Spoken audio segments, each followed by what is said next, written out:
और ऐसे में बात जब चाइना की हो तो अर्थव्यवस्था की दृष्टि से वह संकट के बादल और गहराने लगे हैं। चीन के वुहान से निकला कोरोना वायरस अब पूरी दुनिया में फैल चुका है। ऐसे में चीन में निवेश करके व्यापार करने वाली कई बड़ी कंपनीज ने अपना बोरिया बिस्तर समेटने का वहां से मन बना लिया है। ये भारत के लिए अच्छी खबर है, क्योंकि चीन में सक्रिय करीब 1000 कंपनीज में से कई ऐसी सैकड़ों कंपनियां हैं जो भारत में मौके की तलाश कर रही हैं।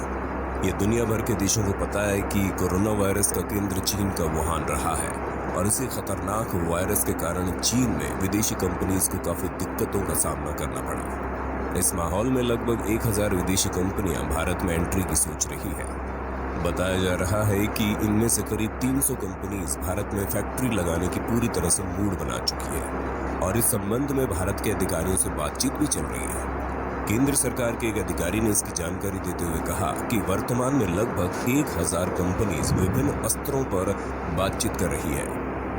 इन कंपनीज में से हमने 300 कंपनियों को लक्षित किया है। कोरोना वायरस के नियंत्रण में आने के बाद स्थिति हमारे लिए बेहतर होगी और भारत वैकल्पिक मैन्युफैक्चरिंग हब के लिए तैयार होगा। चीन अपनी चालाकियों के लिए जाना जाता है, लेकिन अब चीन की चालाकी धरी रह जाएगी, क्योंकि चीन को छोड़ भारत में आने वाली ये companies mobile, electronics, medical devices, textiles और सिंथेटिक फैब्रिक्स के क्षेत्र में काफी सक्रिय हैं। ये भारत के बाजार में आने वाली है और अगर मोदी सरकार की ओर से पॉजिटिव रेस्पॉन्स रहा तो चीन के लिए बहुत बड़ा झटका होगा और फिर चीन के हाथों से मैन्युफैक्चरिंग हब का तमगा भी छिन सकता है। मोदी सरकार लगातार विदेशी निवेशकों को लुभाने में जुटी हुई है। इनके लिए सरकार ने कई बड़े ऐलान भी किए हैं। बीते साल कॉर्पोरेट टैक्स को घटाकर 25.17% कर दिया गया था।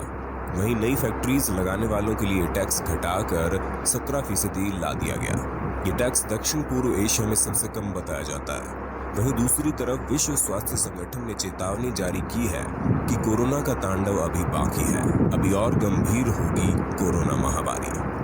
ऐसे वक्त में जब भारत समेत दुनिया के कई देशों में लॉकडाउन की ढिलाई शुरू हो चुकी है, विश्व स्वास्थ्य संगठन ने दुनिया के कई देशों को ढिलाई पर चेताया है। विश्व स्वास्थ्य संगठन के महानिदेशक टेड्रोस घेब्रेयेसस ने कहा है कि कोरोना महामारी आगे और बुरा रूप लेने जा रही है। हालांकि घेब्रेयेसस ने ये नहीं बताया कि उनकी चेतावनी के पीछे क्या वजह है। WHO के महानिदेशक ने कोरोना संकट के लिए 1918 के स्पेनिश फ्लू का उदाहरण दिया। 1918 में फ्लू में 10 करोड़ लोगों की मौत हुई थी। कोरोना वायरस से अब तक पूरी दुनिया में 25 लाख से ज्यादा पॉजिटिव केस सामने आ चुके हैं, जिनमें से करीब 1,70,000 से ज्यादा लोगों की मौत भी हो चुकी है। विश्व स्वास्थ्य संगठन की चेतावनी ऐसे वक्त में आई है जब अमेरिका ने उस पर कोरोना से संबंधित जानकारी छिपाने का आरोप लगाते हुए फंडिंग रोक दी है। जहां तक अमेरिका की बात है, अमेरिका में 40,683 से ज्यादा लोग कोरोना के शिकार हो चुके हैं। ऐसे में ट्रंप पर आरोप लग रहे हैं कि कोरोना से निपटने के लिए कदम उठाने में उन्होंने देरी की। इसी सवाल पर वो एक पत्रकार से भिड़ भी गए। इसी बीच कोरोना से बुरी तरह प्रभावित इटली में पहली बार कोरोना केसेस में गिरावट आई है, लेकिन मृतकों का आंकड़ा यहाँ अभी भी काफी है। इटली में कोरोना से अब तक 24,114 से ज्यादा लोग जान गंवा चुके हैं। अमेरिका के बाद कोरोना से इटली में ही सबसे ज्यादा मौतें हुई। अब तीसरी खबर आ रही है तेल को लेकर। सऊदी अरब की 80% अर्थव्यवस्था तेल पर निर्भर है। ये देश बर्बाद हो जाएगा तो दुनिया में बहुत शांति हो जाएगी। इसी ने पूरी दुनिया में जिहादी जहर फैलाया है। सरकार को इस समय सऊदी अरब की अरमाको के जितने हो सके शेयर खरीदने चाहिए। ये मौका बिल्कुल नहीं छोड़ना चाहिए। शायद ये अगली पीढ़ी तेल का भाव जीरो देखे। हम भाग्यशाली हैं जो ब्लैक गोल्ड को शून्य पर देख रहे हैं। $1 भी तेल की कीमत कम होने से 3000 करोड़ की बचत होती है। पिछले साल इसी समय तेल $60 का था। कोरोना से बड़े नुकसान की काफी भरपाई तो ये तेल की गिरावट कर देगी। किस्मत मोदी पर बड़ी मेहरबान है, एक के बाद एक मौके देती जा रही है, पर मोदी सरकार फायदा नहीं उठा पा रहे। कोरोना महामारी के कच्चे तेल पर ऐसी मार पड़ी है कि वो पानी से भी सस्ता हो गया है। अंतर्राष्ट्रीय बाजार में अमेरिका वेस्ट टेक्सास इंटरमीडिएट कच्चे तेल के भाव गिरते गिरते लगभग शून्य तक पहुंच गए हैं। लेकिन इसका मतलब ये नहीं कि हिंदुस्तान में तेल मुफ्त में मिलने लग जाएगा। दरअसल कई महीने में तेल का करार नेगेटिव आया है।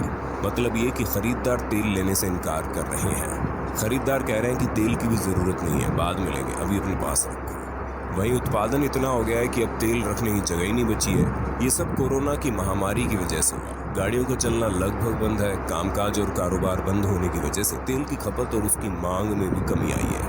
कनाडा में जो तेल के कुछ उत्पादों की कीमत माइनस में चली गई है। सोमवार को जब बाजार खुला तो अमेरिकी वेस्ट टेक्सास इंटरमीडिएट कच्चे तेल का भाव $10.34 प्रति बैरल पर आ गया, जो